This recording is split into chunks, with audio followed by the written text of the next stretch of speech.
Bonjour Charlotte, bonjour Pierre-Emmanuel. Bonjour Michel.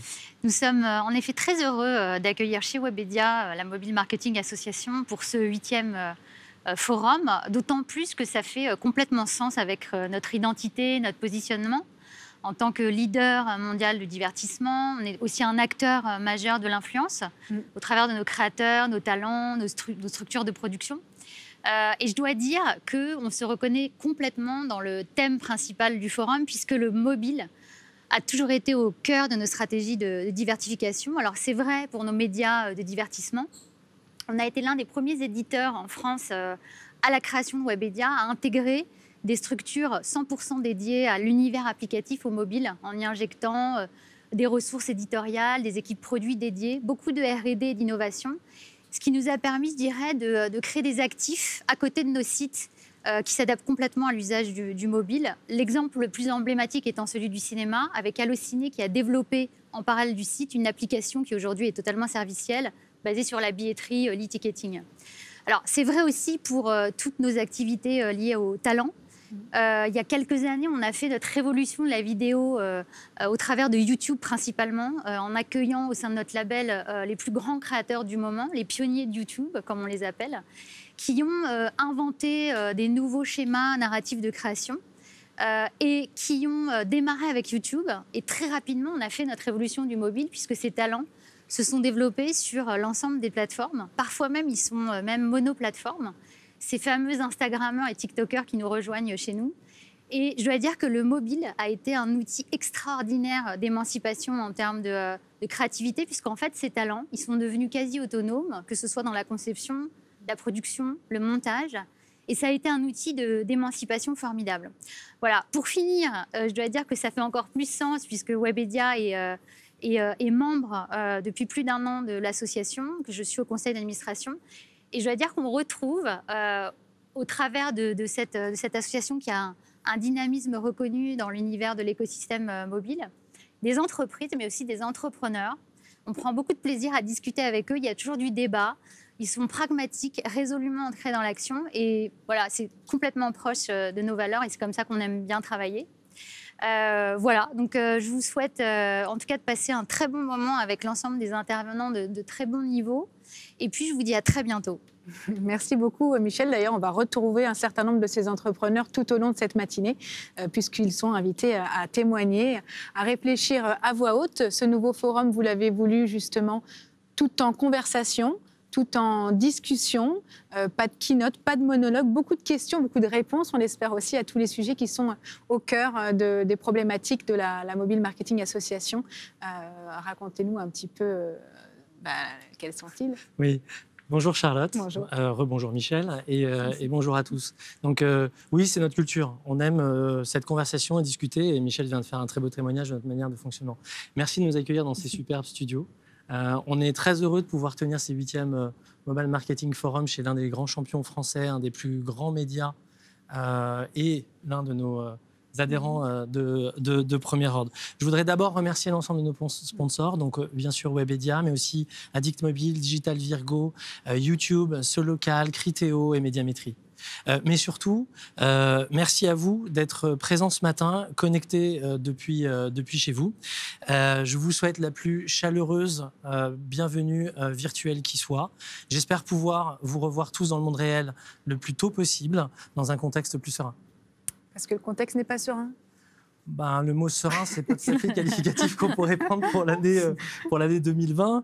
La crise que nous connaissons a généré un contexte incertain pour chacun d'entre nous. Elle a questionné nos usages, notre rapport au numérique, qui a incontestablement assis sa légitimité dans notre quotidien.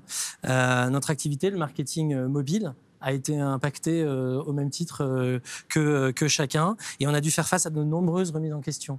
Je pense différentes prises de position de la Convention citoyenne ou des récentes recommandations de la CNIL sur le RGPD. Notre association a été en première ligne de combats sectoriels, nationaux, internationaux, technologiques aussi. Et autant de sujets auxquels nous avons pris part avec notre expertise, mais aussi l'excellence technologique et opérationnelle de nos adhérents et la grande motivation de nos équipes à faire bouger les lignes. Plus précisément, qu'est-ce que ça a été que les principaux chantiers de l'année? Ils ont été assez nombreux, je vais en retenir que un certain nombre. On a œuvré pour le lancement avec les grands opérateurs télécoms, au lancement du RCS et aussi avec la F2M. On a été initiateur de la coalition avec l'IAB, le SRI, l'UDECAM et d'autres grandes organisations européennes à une action qu'on a menée contre Apple pour une mesure arbitraire et qui mettait en péril une grande partie de notre industrie. On a également contribué aux côtés du CESP au lancement d'une certification sectorielle Drive to Trust relative à la publicité ciblée et géolocalisée. On a aussi été source profuse de documentation, que ce soit des baromètres, des cartographies, des petits déjeuners. Donc on a produit énormément de choses. On a aussi confirmé notre statut de référent et de fédérateur et d'envergure au niveau national en prenant part de manière active aux états généraux de la communication. Bref, nous ne faisons pas seulement du marketing mobile, nous pensons de manière inclusive l'évolution de nos manières de communiquer, de consommer et de dialoguer. Cette impulsion, cette proactivité, elle nous engage auprès de vous, médias, éditeurs, sociétés technologiques, chers adhérents, en fait, l'ensemble de la chaîne qui concerne nos adhérents. On a cette impulsion et cette proactivité, elle nous engage auprès de chacun de vous. En fait, tous les adhérents, quels qu'ils soient, dans la place qu'occupe l'écran le plus utilisé, devrais-je plutôt dire le plus consommé aujourd'hui dans nos vies. Donc, à l'heure où les fausses informations et les contre-vérités sont légion, j'ai trouvé et nous pensons qu'il est extrêmement important et crucial, stratégique de vous aider dans cette période difficile et qui est clé évidemment pour l'avenir. On doit être aussi des gardiens du temple vis-à-vis de l'utilisateur citoyen, pour lui offrir des conditions d'utilisation sourcées, protégées et les plus sereines pour lui possible. Cette double responsabilité vis-à-vis de nos adhérents et du citoyen consommateur, on la porte de façon quotidienne. En cette période du Black Friday, en fait, je pense particulièrement aux commerçants qui luttent liés aux contraintes de la pandémie. Il faut être pragmatique face à ces difficultés et en même temps être optimiste. On s'attend d'ici la fin de l'année à ce que, en fait, l'ensemble des transactions soient faites de manière majoritaire, plus de 50% sur le mobile. Donc faisant du mobile le centre de gravité de l'e-commerce en France.